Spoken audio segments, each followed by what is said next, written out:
I'd like to talk about the role that guilt and shame play in depression. So if you feel like a bad person inside, it doesn't really matter what anyone else says. If people think you're a good person, or if they think you're attractive, or if they think you're intelligent, if they think you've got a lot of good qualities, if you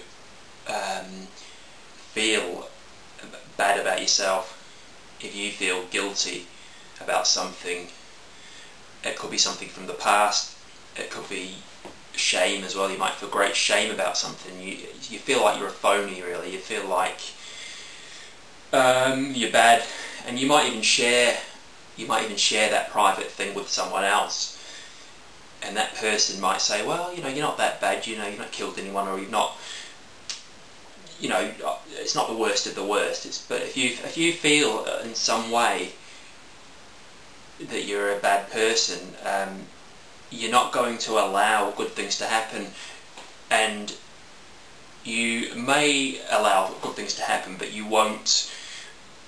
You'll probably sabotage it. So what I mean is,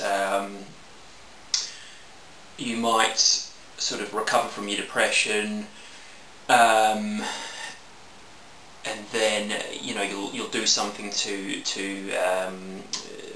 ruin your happiness. Like you'll do what I did, which was end a relationship. You won't think about what you're doing, and I think because subconsciously, without even thinking about it, you feel that maybe you don't deserve this happiness, or you're not consciously thinking that, but that, to me, that's what it is. So if you won't, if you go through life and you don't feel good enough as a person, it's a big contributing factor with depression. You're not feeling good enough. You don't feel good enough in yourself. Doesn't matter what anyone says. You can actually be a high achiever. You can achieve a lot in your life, or you can be a low achiever. It doesn't really matter. But if you don't feel good about yourself, I don't know what the answer is. It's not good, yeah.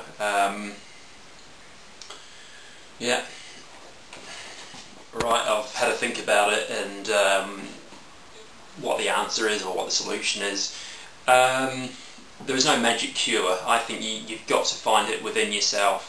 You've got to forgive yourself somehow. It's a hard process. I'm not sure how it happens. I think it happens over time. You just have to try and come to terms with whatever it is that's bothering you. Like I said, the role of guilt and shame in depression is big. It's large. I think a lot of people that have got depression feel bad about themselves, and perhaps you do magnify those things that you thought you dealt with. So there might be something that's happened years ago, and you thought you've dealt with it, but you go through a depression, and it all comes back to the surface, and everything's getting on top of you. And I think that's what happens with depression as well. It's not usually one issue. It can be one thing that triggers it off. With me, it was it was my relationship breakup, which I caused, and I regretted doing what I did. I really, really missed her, and I still miss her now. And it's hard. It's still hard 14, 15 months later. And I went on to meet someone else, but it's not the same.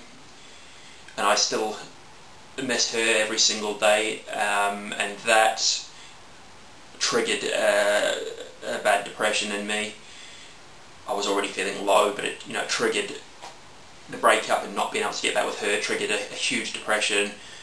And then, of course, everything else came to the surface.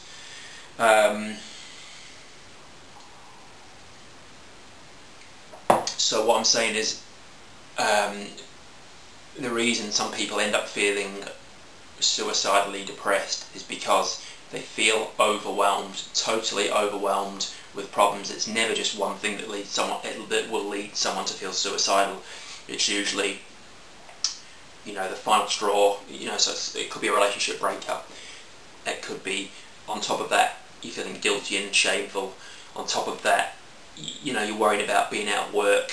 On top of that, something else in the family, whatever. You know, it's and sometimes it's like shut down. It's like you try and do too many things on your computer.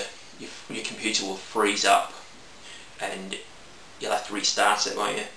Well, the human brain is a bit like that. It's mental overload. It's mental overload. So you've got so many things that you just cannot function. And as I've mentioned before, with me, I had no appetite at all. I couldn't eat. It's like completely went off my food. And I was always someone who really enjoyed food and going out for meals and just always eating. Well, when I went through my depression, I completely went off my food, and it happened. I didn't eat properly for 8 months or something like that. Even now, I have days where I miss meals because I'm not hungry, because I'm still obviously dealing with some depression. But you know, I don't want it to be a label. I do have depression, but it's not always there, like I've mentioned before. And I guess the reason, I don't know what I'm trying to say, but yeah.